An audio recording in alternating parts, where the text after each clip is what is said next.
No Saber Direito desta semana, o professor Murilo Bórcio Battaglia apresenta um curso sobre direitos humanos. Durante as 5 aulas, ele aborda os direitos humanos fundamentais, o direito à informação no Brasil e no mundo, e fala sobre os instrumentos de acesso à informação. Assista a aula 2.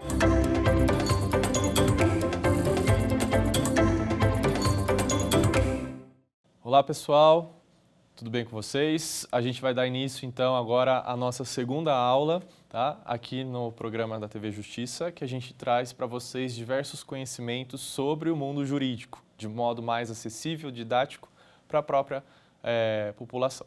Então a gente está aqui novamente me apresentando, o professor Murilo. Estamos aqui falando um pouco mais com vocês sobre os direitos humanos, e especialmente o direito à informação. A aula 1, a gente verificou a questão dos principais elementos que envolvem aí os direitos humanos, né? O conceito de direitos humanos, os principais temas, os principais marcos históricos e também as dimensões ou gerações de direitos humanos. Nessa aula 2, o nosso objetivo é mergulhar mais aí no direito à informação como um direito humano. Como a gente comentou na aula passada, o direito humano envolve um aspecto internacional. Então, o tema da aula de hoje agora é a gente falar um pouquinho sobre o direito à informação no mundo, ok? Então, essa a premissa, é esse o objetivo que nós vamos ter a partir de agora. Então, vem comigo, nós vamos falar então justamente sobre o conceito de direito à informação, a vinculação com a democracia, tá? E como existem convenções internacionais, declarações aí que dizem e trazem, digamos assim, né, os direitos humanos, especialmente o direito à informação. Tudo que eu vou falar aqui, pessoal, envolve aí até um contexto internacional, documentos internacionais que foram aí referência para nós no mundo todo, para que depois, na próxima aula, a gente comente aí sobre a Lei de Acesso à Informação aqui no Brasil, o direito à informação aqui no Brasil.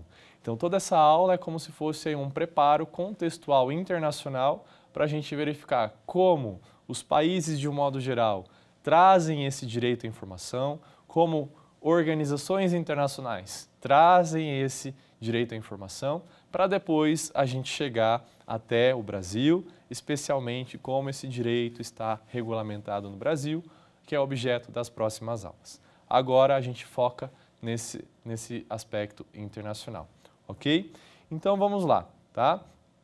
Para começar, a gente fala sobre a Declaração Universal dos Direitos Humanos. Lembra aí que a gente comentou que a Declaração Universal dos Direitos Humanos é o primeiro documento escrito que trouxe diversos direitos positivados, ou seja, escritos, ok? E aí então, essa Declaração Universal dos Direitos Humanos, que foi aprovada pela Assembleia Geral da ONU em 1948, traz em seu artigo 19, tá, o seguinte texto que é referência para nós no direito à informação.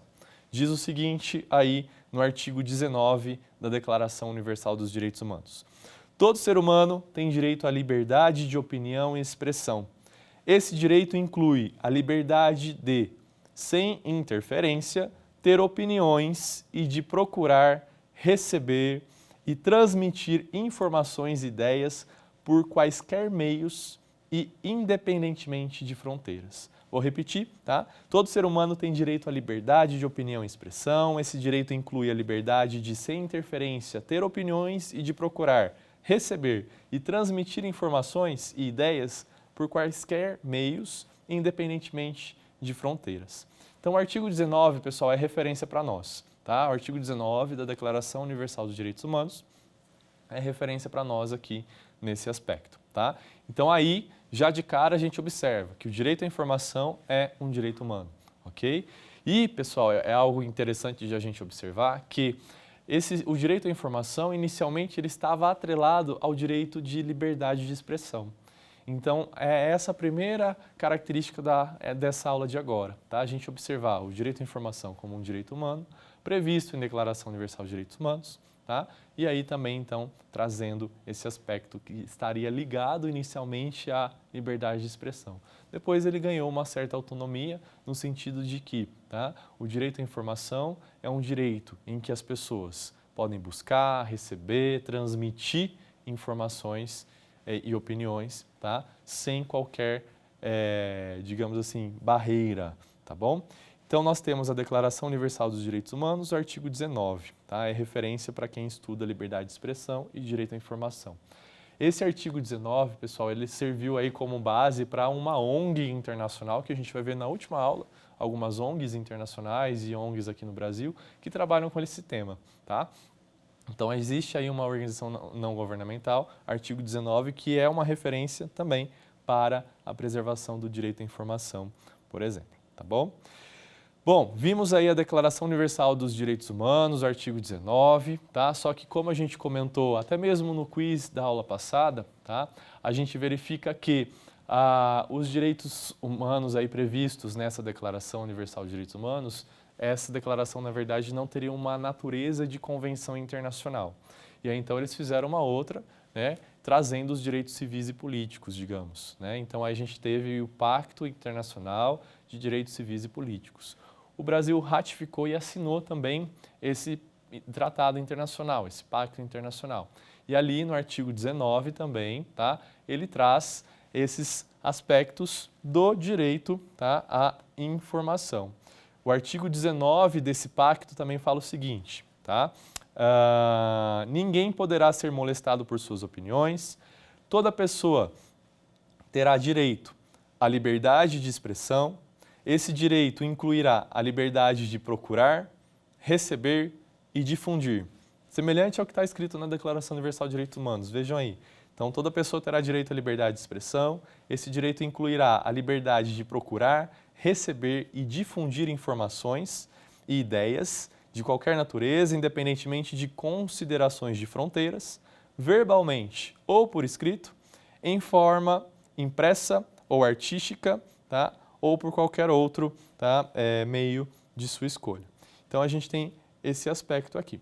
O exercício do direito previsto no parágrafo 2 do presente artigo implicará deveres e responsabilidades especiais. Consequentemente, poderá estar sujeito a certas restrições que devem, entretanto, ser expressamente previstas em lei e que façam necessárias para assegurar o respeito aos direitos e à reputação das demais pessoas e proteger a segurança nacional, a ordem, saúde ou moral pública. Tá? O foco aqui nosso é nesse item 2, que toda pessoa tem direito aí a procurar, receber ou difundir informações, ok? Então, nós temos esses primeiros dois diplomas internacionais, a gente chama assim, tá? De modo a trazer esse direito à informação, ok? Bom, além da Declaração Universal dos Direitos Humanos, além do Pacto Internacional de Direitos Civis e Políticos, tá?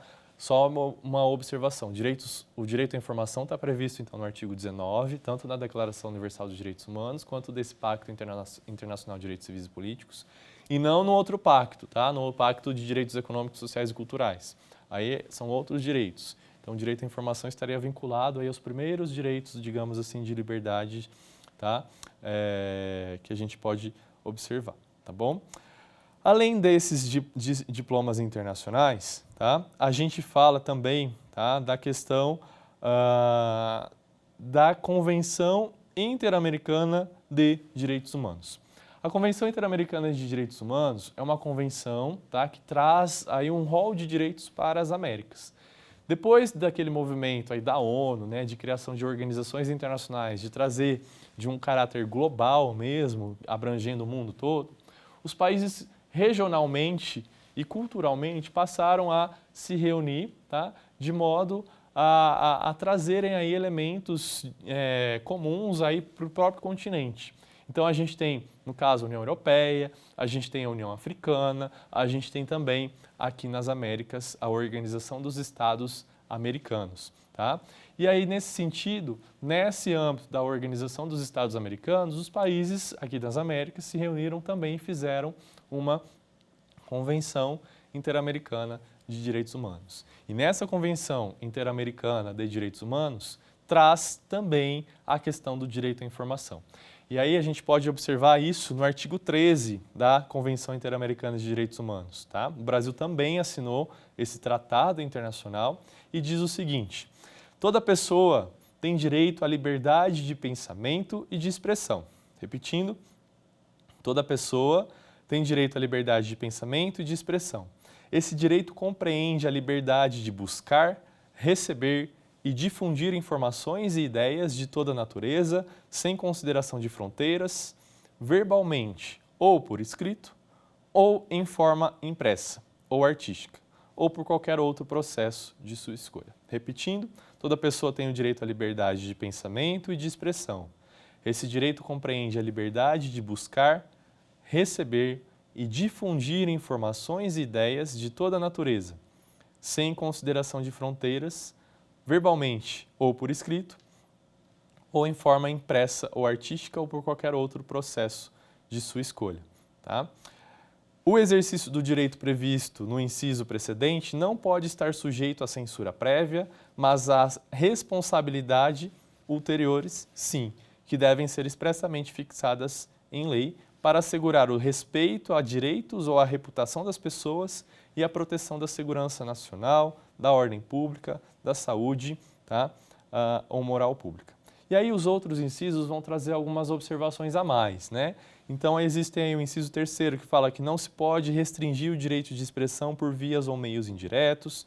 O 4º, a lei pode submeter os espetáculos públicos com objetivo exclusivo de regular o acesso a eles, tá? E assim por diante. Mas o nosso foco é justamente nessas palavras de buscar, receber e transmitir informação ou opinião, desde que não desrespeite a outra pessoa, né, ou a segurança nacional, por exemplo.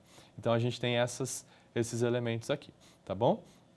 Bom, em relação a esse aspecto internacional, a gente pode abrir um parênteses, tá? Um parênteses porque a gente pode observar que a questão das convenções internacionais, pessoal, é algo importante de a gente observar e para a gente aprofundar um pouquinho isso, quem gosta de estudar de direito internacional, a gente observa o seguinte, tá? As convenções são textos escritos em que os países, depois de geralmente uma conferência, os países eles podem aí assinar e é uma carta de compromissos, digamos assim. Eles se comprometem entre eles perante a sociedade internacional a cumprir aquilo que está previsto naquela convenção. E essa convenção, uma convenção internacional, a gente fala que ela tem alguns processos de internalização. Quando o Brasil ele participa aí de uma convenção internacional, existem vários processos para ser internalizada essa convenção, tá? E aí então a gente vai abrir esse parênteses. A gente tem o seguinte, tá? A gente tem que o Brasil, no momento em que ele participa, existem algumas fases. Quais são essas fases? São 4 fases em que os países eles podem aí então participar, internalizar o aspecto da Convenção Internacional. Primeira fase é a fase de assinatura. Segunda fase é referendo congressual. Terceira fase envolve ratificação e tem gente que complementa. Tem gente quem? Alguns autores, obviamente, complementam falando que existiria uma 4ª fase, que é a fase de publicação, né, e promulgação aí do decreto para valer internamente no país. O que diz cada uma dessas fases? A primeira fase, a fase de assinatura, é uma fase, digamos, internacional, em que um representante do país, com plenos poderes, tá, ele vai e assina o texto final de uma convenção internacional. Então, há um primeiro princípio, um primeiro sinal, tá, feito para a comunidade internacional, a sociedade internacional, de que aquele país ele está interessado e pretende observar aquilo que está previsto em determinada convenção. E essa convenção pode ser de diversos temas, seja envolvendo direitos humanos, tá? Seja envolvendo questão da natureza, do meio ambiente, seja envolvendo também, tá? Questão idosos, crianças, indígenas, enfim, depende aí do teor da reunião e do texto, obviamente, tá? Então a primeira fase é a fase de assinatura, tá bom? Uma fase de assinatura, em que um representante do país com plenos poderes, geralmente pode ser o presidente da República, pode ser o ministro das Relações Exteriores, tá? Pode ser um embaixador, pode ser um diplomata com plenos poderes, tá? Responsável aí por assinar esse documento. Uma vez assinado esse documento, a gente vai para outra fase, que é a fase do referendo congressual. A fase do referendo congressual é uma fase interna no país, em que esse texto tá, dessa convenção internacional, ele é submetido à aprovação do Congresso. Então, tanto Câmara quanto Senado, eles vão analisar, passar pelas comissões e vão analisar se esse texto está de acordo com o que o Brasil pretende cumprir, tá? Está de acordo com as possibilidades que o Brasil pretende cumprir. Então, esse texto, tá, vai passar por uma análise. O que não pode acontecer? Não pode acontecer de esse texto ser modificado, ok? Por que não pode ser modificado? Porque ele foi fruto de um debate internacional com outros países, outros atores, e não apenas com pessoas no Brasil, tá? Então, esse texto vai ser debatido na Câmara e no Senado, no Congresso como um todo, tá bom? Mas é para verificar se o Brasil cumpre, tá? Ou não aceita cumprir, ok? Então, a gente tem aí o referendo congressual. O referendo congressual é essa análise, então, pela Câmara e pelo Congresso, se esse texto vai ser cumprido ou não. A gente faz uma observação aqui no seguinte sentido, tá? Se o texto traz geralmente no final, né, dessa convenção internacional, faz o que a gente chama de reserva. O que é reserva? Reserva é um instituto do direito internacional que fala o seguinte, tá? O Brasil, ou o país que assina aquele tratado, aquela convenção, esse texto, pode se reservar no direito, digamos assim, de não cumprir algum artigo previsto naquela convenção, naquele texto, tá?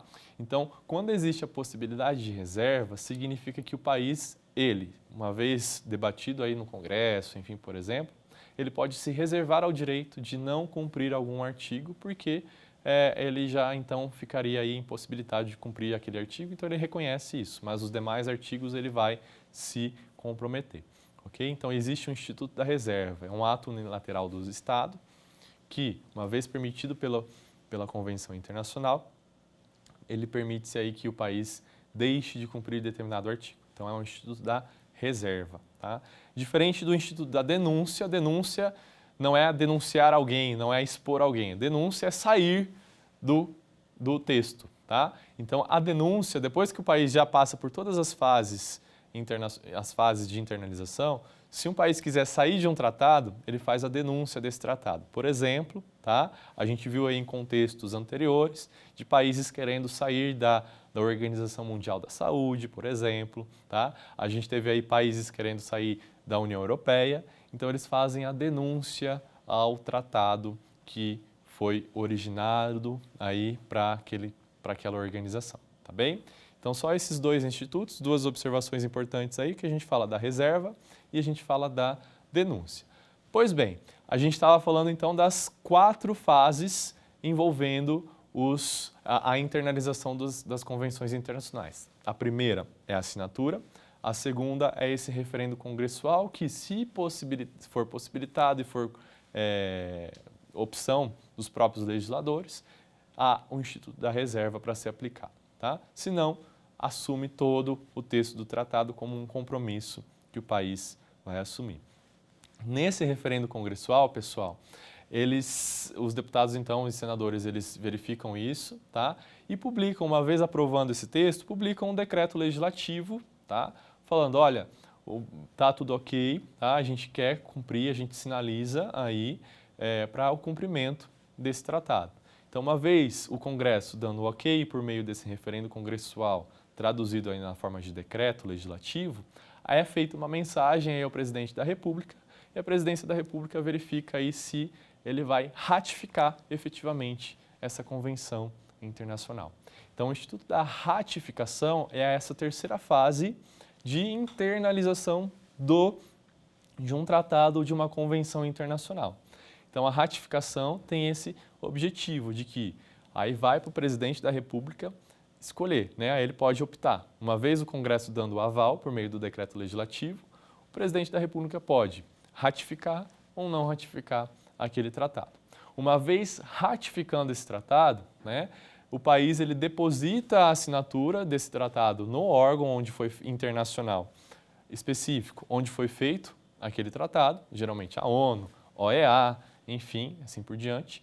E aí ele se compromete perante a sociedade internacional a cumprir esse tratado, ok? Então, a ratificação é esse compromisso de que o país, ele de fato, ele analisou entre seus pares, entre os seus internamente, que ele assume esse compromisso. Então, a partir desse momento da ratificação, o país assume esse compromisso e deve cumprir tudo que está previsto ali naquele tratado internacional, a não ser que ele tenha feito alguma reserva àquele tratado, ok? Então, a gente observa esse instituto aí da ratificação. E aí, gente, tem um pessoal, alguns autores, né, melhor falando, que falam que existiria uma quarta fase na internalização dos tratados, que é a fase da promulgação-publicação, né? Publicação, publicidade, de alguma forma.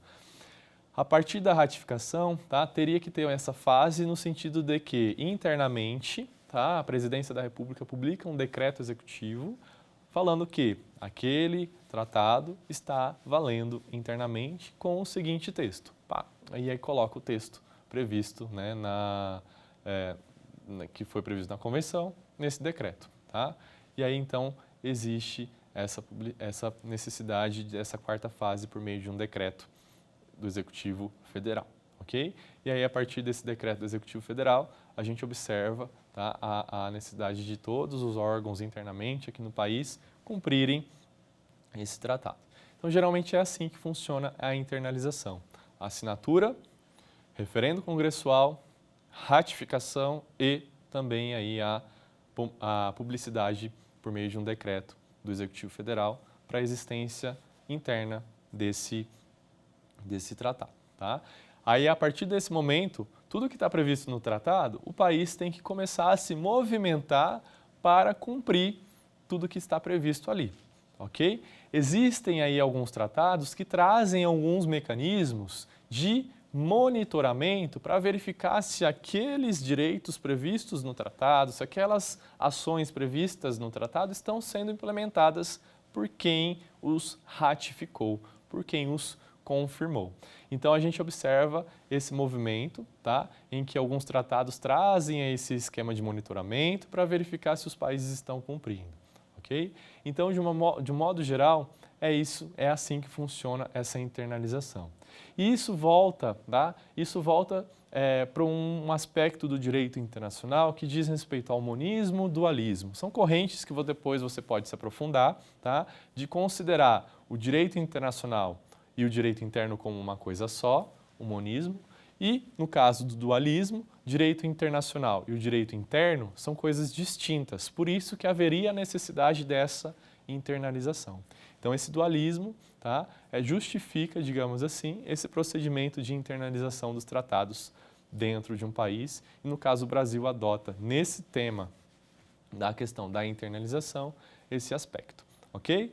Então, falei tudo isso, tá? Uma aula aqui envolvendo o aspecto do direito internacional, justamente para falar como que esses pactos, esses tratados, essas convenções, tudo a mesma coisa, tá? Eles existem e são válidos aqui internamente no Brasil, tá bom? Então, agora a gente volta lá depois de mergulhar nesse aspecto procedimental do direito internacional, a gente volta no aspecto do direito à informação no mundo. E a gente estava falando que o direito à informação está previsto no artigo 19 da Declaração Universal de Direitos Humanos, no Pacto Internacional de Direitos Civis e Políticos, também no artigo 19, que originou aquela ONG internacional também que fala sobre isso, e também na Convenção Interamericana de Direitos Humanos, no artigo 13 aí, ok? No artigo 13 dessa convenção. Todos eles falam da questão de informar, informar-se e ser informado. O direito de receber, transmitir, tá, informação. Tá? Então, existe esse movimento de você mesmo buscar informação, de você mesmo transmitir informação e você também receber informação. Então, o direito à informação tem esses aspectos, ok? E além desses tratados internacionais, pessoal, existem exemplos que foram referência para o Brasil, tá? Que a gente vai ver na próxima aula, para a legislação brasileira de acesso à informação. Então, existem alguns países que são exemplos, tá? O primeiro país que foi exemplo na questão da publicidade, do acesso à informação, é a Suécia. Em 1766 é o ano, tá? 1766 é o ano que tem na Suécia, que traz na Suécia uma legislação sobre publicidade dos atos governamentais. Então, os doutrinadores, os autores que falam do direito à informação sempre retomam essa legislação da Suécia de 1766 como uma precursora do direito à informação a partir da publicidade. E a gente vai ver que o direito à informação, por vezes, ele se associa à questão da transparência, ele se associa à questão da publicidade. A gente vai fazer uma diferenciação, logo menos, sobre isso, só para a gente ir adiantando aqui. Então, o direito à informação, ele geralmente é associado a esses temas da transparência pública, governamental e publicidade de atos administrativos. Então, a Suécia, em 1766, traz uma legislação sobre isso. Finlândia depois também traz uma legislação sobre isso. E os Estados Unidos também trazem uma legislação sobre isso em 1966. E os Estados Unidos também trazem essa legislação com o seguinte nome: Freedom of Information Act, o ato, né, de acesso à informação, de liberdade de informação. Então a gente tem esse ato que é o FOIA, a gente chama assim as siglas FOIA, FOIA, e esse FOIA foi referência, digamos assim, esse ato, essa lei de acesso à informação dos Estados Unidos foi referência também para outras legislações no mundo todo. Todo esse aspecto histórico, pessoal, tem um autor que chama Toby Mendel. Toby Mendel, ele trabalha sobre esse tema e ele faz uma comparação das legislações de acesso à informação no mundo todo. Então, para quem desejar, tem essa indicação de autor para você buscar esse texto. Tem na internet disponível, tá? É só acessar Toby Mendel, Direito de Acesso à Informação. É uma publicação de 2009 da Unesco em que ele faz uma comparação de legislações aí entre os países, ok? Sobre o acesso à informação. Então a gente tem então os Estados Unidos em 1966, ele traz aí o Freedom of Information Act.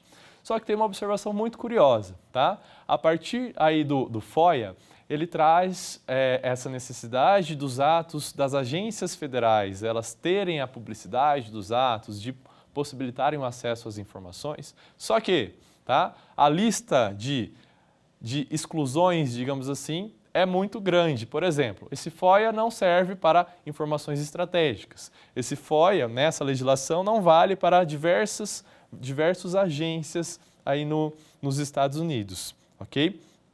Tem um texto da Wikileaks, uma página na internet, que fala o seguinte, tá? A legislação do acesso à informação dos Estados Unidos vale para o Poder Executivo Federal dos Estados Unidos, sendo que cada departamento ou agência do governo estabelece seus próprios procedimentos sobre como os cidadãos podem enviar solicitações. Embora muitas entidades subordinadas ao gabinete do presidente estejam submetidas a essa legislação, tá? Informações específicas do presidente e do vice-presidente dos Estados Unidos ou de sua equipe pessoal imediata não são acessíveis por meio dessa legislação. As regras dessa legislação também não se aplicam ao Congresso americano, aos tribunais federais, empresas privadas ou agências estaduais financiadas pelo governo federal, nem a governos estaduais ou locais. Né? A gente fica assim, né? Nessa reação. Então, mas de toda forma foi um marco, tá? Para essa questão do direito de acesso à informação já repercutir e ser efetivado de alguma forma. Tempos depois, veio aí um complemento a essa legislação falando do aspecto digital. A gente vai comentar aqui ainda sobre o aspecto digital. Como assim, professor? A gente vai comentar que os governos, a administração pública passou a incorporar os procedimentos digitais, técnicas, né, tecnologias da informação e comunicação aos seus processos e procedimentos, produtos e assim por diante, serviços públicos, de modo que então passou a possibilitar mais acesso às informações para as pessoas. Então aí houve o e-FOIA, né, digamos assim, a legislação dos Estados Unidos de modo eletrônico, né, regulamentando isso de modo eletrônico. Então a gente tem essa primeira observação em relação à legislação dos Estados Unidos sobre o acesso à informação, ok? E aí a gente tem outras referências também. Como uma referência, a gente tem a Lei do México de Acesso à Informação. A Lei do México de Acesso à Informação, ela data de 2002. E aí houve várias reformas nessa legislação, ok? Mas o principal como referência para outras legislações no mundo sobre o acesso à informação foi que o México trouxe uma agência, tá, independente, ou seja, não vinculada a governo. Tá? Então, existem diversos representantes da sociedade, de órgãos, enfim, que compõem essa agência, que não estaria atrelada ou subordinada ao governo. Seria uma agência responsável por assegurar o direito à informação no México. Então, todos os procedimentos, enfim, como fazer, passa por essa agência independente. É diferente de outros países, como por exemplo aqui no próprio Brasil, tá? Em que existe uma crítica que se faz de que a agência responsável pelo acesso à informação estaria vinculada ao governo. Independentemente disso, tá? Que no caso é a CGU, Controladoria Geral da União, especificamente para o Executivo Federal. Depois a gente vai entrar nesses detalhes aqui, tá bom? Mas enfim, a CGU aqui no Brasil, ela assegura o direito à informação, especialmente voltado para o Executivo Federal. Depois a gente fala dos outros poderes, como o Judiciário e também o Legislativo, ok? De toda forma, a legislação mexicana também, então, foi referência em relação a essa agência específica do México, ok? Depois, a gente também tem um caso no Chile, tá? A gente tem um caso no Chile que fala aí sobre a necessidade da legislação chilena trazer esse direito. E de como que foi esse contexto para que o Chile, a legislação do Chile, fosse referência para os demais países? O Chile teve um caso interessante, pessoal, porque houve aí um movimento no Chile de algumas pessoas procurarem informação de um empreendimento florestal lá no Chile, tá? E aí essas pessoas, tá, elas pediram para o governo como que ficaria a questão da preservação da floresta em determinada região, em virtude de um empreendimento ali naquela localidade. Só que o governo começou a negar, nós não vamos responder, nós não vamos prestar essa informação para você. Aí essas pessoas não se conformaram com isso, foram buscar lá no artigo 13 da Convenção Interamericana de Direitos Humanos aquele direito à informação e acionaram um mecanismo que a gente tem no direito internacional, que é o mecanismo aí dos sistemas de proteção de direitos humanos. Fazendo parênteses também, que a gente tem aí um sistema de proteção de direitos humanos. Como que é esse sistema? Esse sistema diz respeito aí à possibilidade de as pessoas acionarem esse mecanismo para falarem, olha, meu país está violando essa convenção que ele mesmo assinou. Não está cumprindo os direitos previstos nessa convenção. Então aí a gente tem os sistemas de proteção dos direitos humanos. A gente tem o sistema da ONU de proteção de direitos humanos, que não é objeto aqui nesse momento, e a gente tem o sistema de proteção aqui nas Américas, que envolve a Convenção Interamericana de Direitos Humanos, como o professor aqui comentou no início da aula.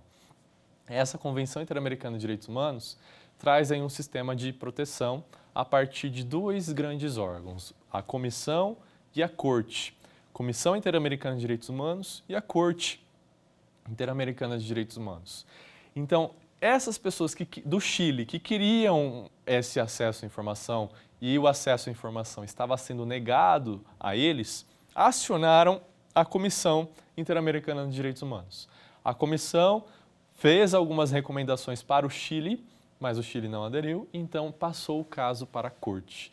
E aí, na Corte, condenou o Chile a ter uma lei de acesso à informação, a regular esse direito de acesso à informação. Esse é o chamado e o famoso caso Claudio Reyes, tá, versus Chile. Então, pode pesquisar aí, tá? Existe esse caso, Claudio Reyes versus Chile, que trouxe esse aspecto de que, por conta dessa negativa de acesso, o Chile foi condenado a ter uma legislação de acesso à informação. E essa legislação do Chile, tá, foi referência internacional para outros países. Essa legislação do Chile é de 2009, tá, e aí foi referência para outros países terem uma legislação que regulamente esse direito. Tá? Então, a gente tem esse aspecto como referência também. Ok? E nós temos também no Brasil um caso que foi para a Comissão e depois para a Corte Interamericana de Direitos Humanos, que é o caso da Guerrilha do Araguaia. Guerrilha do Araguaia é uma organização aí que existiu durante a ditadura militar, que teve diversos integrantes que sumiram, digamos assim, e os familiares dessas pessoas que sumiram, tá, durante a ditadura militar entraram com um pedido na comissão. A comissão levou isso para a Corte Interamericana de Direitos Humanos, tá? E essa corte condenou o Brasil digamos assim, a ter uma reparação histórica em relação a essas famílias, essas pessoas que sumiram, a buscar de fato onde estão, ao menos aí os corpos dessas pessoas, né, e trazerem aí, como eu posso dizer, trazerem aí algumas indenizações em virtude desses acontecimentos durante a ditadura militar. Mas o que isso tem a ver com o acesso à informação, tá? O acesso à informação a partir desse caso, tá? O Brasil não foi condenado a ter uma legislação sobre acesso à informação porque na época dessa decisão o país já estava debatendo no Congresso uma legislação sobre o tema. Acontece que esse tema foi importante, esse caso é referência internacional especialmente para o Brasil, porque trouxe o debate do direito à verdade. Tá? O direito à verdade, o direito à memória, tá? O direito de acesso a informações que de fato aconteceram, né? Durante a ditadura militar especialmente. E aí a gente vai ver na próxima aula que a partir desse caso foi criada aí então a Comissão Nacional da Verdade. Tá? Então existe aí esse debate do direito à verdade, à memória, enfim, então existe essa situação como um marco, uma referência para o direito à informação. Ok? Então a gente tem esses elementos. E aí, tá, a gente tem também uma iniciativa internacional que a gente chama de OGP. Essa iniciativa internacional, com o nome em inglês, a sigla em inglês, OGP, traduzindo, né, para o inglês e depois para o português, Open Government Partnership, parceria para o governo aberto. Essa parceria para o governo aberto, pessoal, ela surgiu, tá, com alguma ideia do presidente Obama em 2009. Tá? Em 2009, o presidente Barack Obama, lá dos Estados Unidos, ele fez um memorando em que, nesse memorando, ele direcionou que todas as agências federais que estavam subordinadas a ele tivessem aí mecanismos de participação popular, de colaboração entre empresas e agências e também de transparência. Desse memorando, ele desenvolveu essa ideia, chamou o Brasil, tá, para em 2011 o Brasil, junto com os Estados Unidos, presidirem o que a gente chama da OGP, dessa parceria para o governo aberto. O que é essa OGP, professor? O que é essa parceria para o governo aberto, essa Open Government Partnership? Essa parceria para o governo aberto é um fórum internacional, pessoal, em que alguns países se reúnem para compartilhar experiências de transparência, participação popular, uso de tecnologia e de instrumentos para enfrentar a corrupção, tá? Que a gente chama aí de accountability, como a gente vai ver em breve, tá bom? Então, esses países inicialmente formados pelo Brasil e Estados Unidos, presidindo aí no primeiro ano, 2011, 2012, esse fórum internacional, juntamente aí depois foram aderidos inicialmente África do Sul, Filipinas, Indonésia, México, Noruega e Reino Unido. Hoje existem mais de 70 países que envolvem aí a parceria. Além de países, existe aí a possibilidade de municípios também aderirem, né? Governos locais aderirem a essa iniciativa e também a ONGs, institutos aderirem a essa iniciativa, tá bom? Mas enfim, essa parceria para o governo aberto foi um marco na questão do acesso à informação também. Por quê? O governo aberto é essa prática democrática, está aliada à democracia, de que os países, os governos têm que prestar contas das suas atitudes, todas as ações têm que ser públicas, tá? De modo que todos os cidadãos podem ter acesso a tudo que o país está cumprindo, está fazendo, tá? E aí, então, essa parceria para o governo aberto, ela surgiu, então, em 2011, só que para fazer parte dessa parceria para o governo aberto, o país tem que aderir, né, a esses princípios e ter um plano de ação para isso. Então, a cada 2 anos, os países que fazem parte da Open Government Partnership têm que ter um plano nacional de ação, um plano de ação nacional. Tá? O Brasil, tá, aderiu isso, fez os seus planos de ação, tá? E aí, dentro desses planos de ação, tem que ter ações que envolvem a participação popular, a transparência pública, que aí a gente associa com acesso à informação de alguma forma, tá? O uso de tecnologias e o enfrentamento da corrupção. Tá? O uso de tecnologias para tudo isso, ok? Esse governo aberto, pessoal, esse conceito de governo aberto que está ali associado a essa parceria para o governo aberto, o que é o governo aberto? Né? O governo aberto é essa possibilidade de o cidadão, a cidadã, ter esse canal de comunicação com o governo, ter acesso às informações, às ações do governo, ter uma possibilidade de comunicação de modo aí bem poroso, digamos assim, entre o cidadão e o Estado. E esse governo aberto, muitos autores falam que já existiria por conta do próprio regime democrático. E aí a gente entra no tema da democracia. A democracia é esse regime do povo, né, regime político em que o povo é detentor do poder. Então, democracia, né, governo do povo. E aí a democracia tem como várias características, tem como algumas características justamente essa questão da participação popular, a questão da escolha, né, enfim, dos representantes por meio do povo e a própria questão da transparência. E para que tudo isso aconteça, é necessário que a população tenha um acesso à informação, tá? Acesso à informação de qualidade, acesso à informação de modo pleno, tá? De modo aí, digamos, que possibilite que ela construa o seu conhecimento, a sua opinião, para que depois a população possa aí expressar as suas escolhas, seja por meio do voto, seja por meio aí de protesto, por exemplo, seja até mesmo participando de algumas decisões na gestão pública, de alguma forma, ok?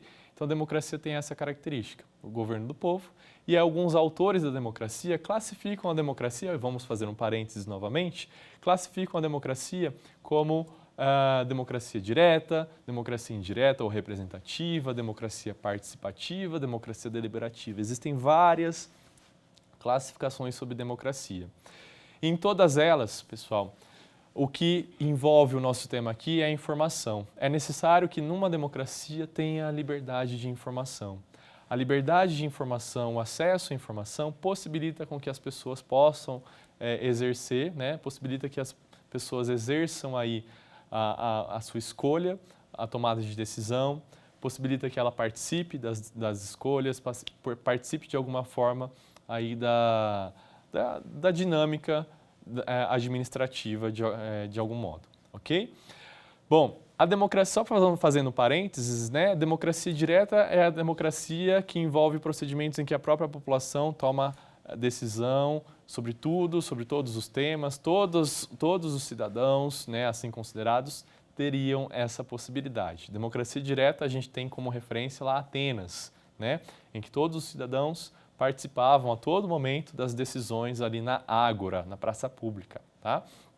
Por conta do desenvolvimento das sociedades, dos estados, a gente observa que ficou impossibilitado de, né, numa sociedade complexa, por exemplo, no Brasil do tamanho que é o Brasil, né, todo mundo tomar decisão a todo tempo, né, enfim, existe toda uma complexidade referente a isso. Por isso foram criados mecanismos representativos. Então, algumas pessoas passam a ser detentoras de poder no sentido de representar outras para tomar decisões, que são aí os candidatos eleitos, digamos assim, tá bem? Então, a gente tem a questão da própria democracia indireta nesse sentido.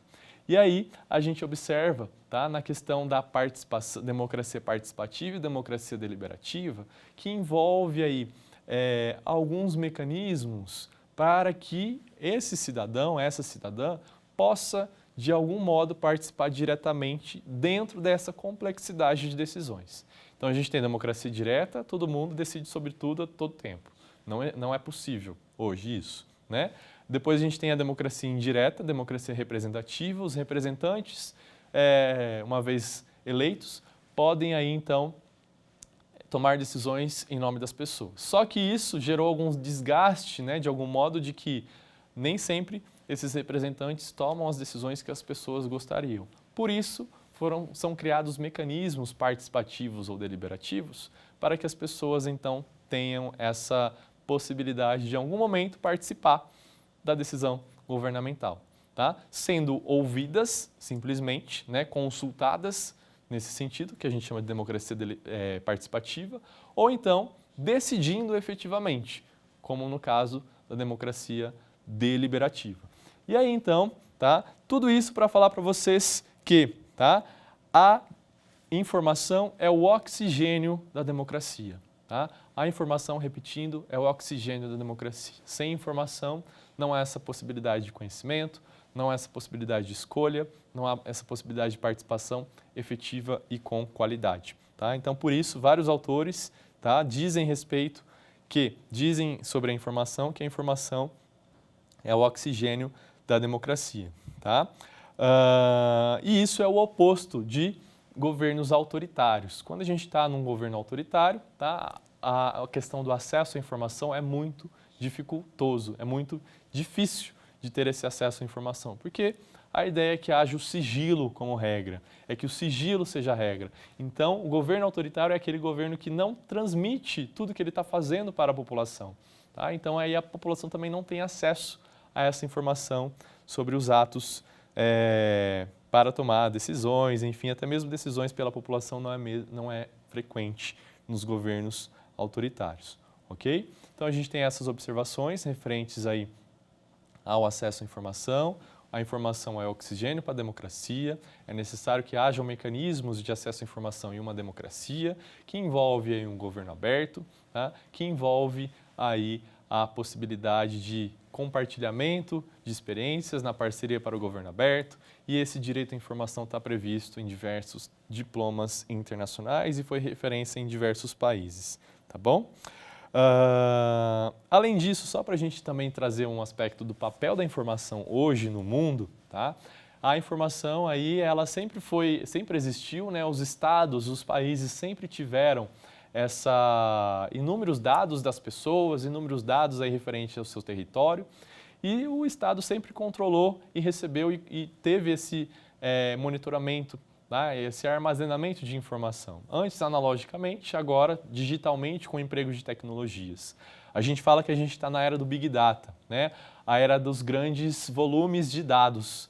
E todas as tecnologias que são empregadas pelo governo, a gente fala do governo digital, elas são armazenadas agora em nuvens, são armazenadas nesses sentidos, tá? Nesse sentido de trazer essa possibilidade, tá? De o governo, de o Estado ter essas tecnologias, esses instrumentos.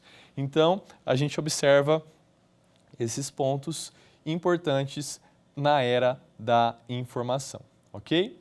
E só para a gente fechar essa parte, então, de direito internacional no mundo, tá?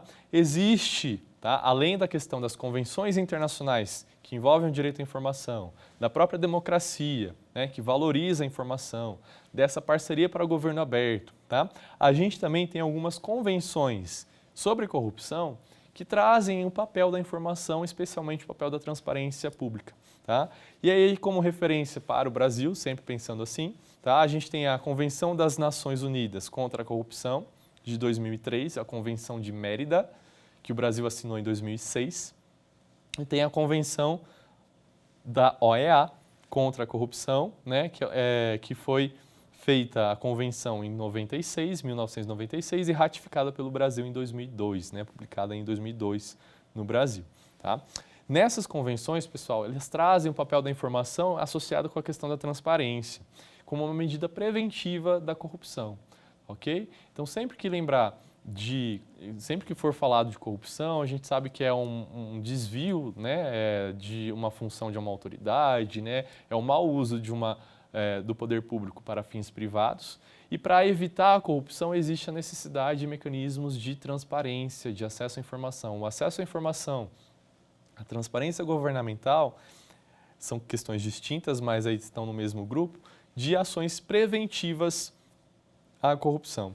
Então, a gente tem ali, na Convenção da OEA, falando o seguinte: sistemas de recrutamento de funcionários públicos e de aquisição de bens e serviços por parte do Estado de forma a assegurar sua transparência, equidade e eficiência. Necessidade da transparência. E também aqui na ONU, tá, que cada Estado tem que ter os seus princípios nesse sentido. Tá? Cada Estado parte, de conformidade com os princípios fundamentais do ordenamento jurídico, formulará e manterá políticas, tá, que promovam a participação da sociedade e reflitam sobre os princípios como integridade, transparência e prestação de contas. Ok?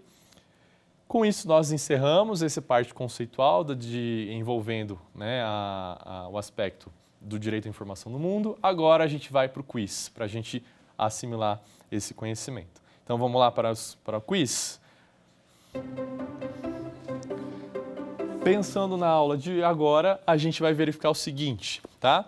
Assinale a alternativa que apresenta o conceito de direito à informação. Então, vamos ler aqui as alternativas. O que é o direito à informação? Direito à informação é o direito ao sigilo? Direito à informação é o direito à privacidade? Direito à informação é o direito de informar, informar-se e ser informado? Direito à informação é o direito ao esquecimento? Com base naquilo que a gente verificou, direito à informação é esse direito de informar, informar-se e ser informado, tá? Então, a alternativa C aqui que é a correta, tá? As outras, sigilo, não diz respeito aí à necessidade de acesso à informação, pelo contrário, privacidade, a gente vai entrar num debate posteriormente sobre isso, tá? Esquecimento também não diz respeito necessariamente ao direito à informação. O conceito é da alternativa C. Vamos para a próxima? Próxima questão também traz aqui um pouquinho para a gente daquilo que verificamos hoje nesse momento, nessa aula. Assinale a alternativa que associa corretamente o regime democrático com o direito à informação. Alternativa A, vamos lá. A informação é o oxigênio da democracia? Acabamos de falar isso. Então, a informação, sim, é o oxigênio para a democracia. As outras estão incorretas. Vamos verificar por quê. A democracia não deve priorizar a divulgação de informações públicas. Pelo contrário, a democracia deve, sim, priorizar a divulgação de informações públicas. O regime democrático e o autoritário são semelhantes quanto ao acesso à informação. Tá errado. Por quê? O regime democrático é o oposto do regime autoritário em relação ao acesso à informação. O regime autoritário não tem essa questão de transparência, né? O regime democrático deve ter essa questão, tá bom? Seja por convenções internacionais, seja pelo próprio respeito aos direitos humanos nesse sentido. E D, a informação da democracia não se relaciona com os momentos de eleições, voto e participação. Totalmente incorreta, né? A informação na democracia se relaciona sim com os momentos de eleições, voto e participação. O cidadão, a cidadã precisa estar bem informado para tomar uma decisão em relação ao voto, à participação e às eleições. Então, a alternativa correta é a alternativa A. Muito bem. Vamos para a última questão desse bloco. Agora a gente vai falar, continuando sobre isso, né? Especialmente sobre a questão das convenções internacionais. Assinale a alternativa que indique convenção internacional em que o direito à informação está previsto como referência. Pacto Internacional de Direitos Civis e Políticos, Pacto Internacional de Direitos Econômicos, Sociais e Culturais, Convenção sobre os Aspectos Civis de Subtração Internacional de Menores ou Convenção de Belém do Pará. Vimos aqui na aula de hoje que o direito à informação está previsto no Pacto Internacional de Direitos Civis e Políticos e não no outro aqui. Então, a alternativa A é a correta, ok? Convenção de Belém do Pará não diz respeito sobre isso, diz respeito à questão da proteção da mulher, tá? Contra aí a violência contra a mulher. Essa outra convenção diz respeito à subtração internacional de menores, não diz respeito a essa questão do direito que a gente está debatendo aqui, ok? Então, com isso, a gente encerra esse bloco e logo mais a gente tem a próxima aula. Obrigado, pessoal! Quer dar alguma sugestão de tema para os cursos do Saber Direito? Então mande um e-mail para a gente, saberdireito@stf.jus.br. Você também pode estudar pela internet. Acesse o nosso site radioetvjustiça.jus.br ou pode rever as aulas no canal do YouTube, @Rádio e TV Justiça.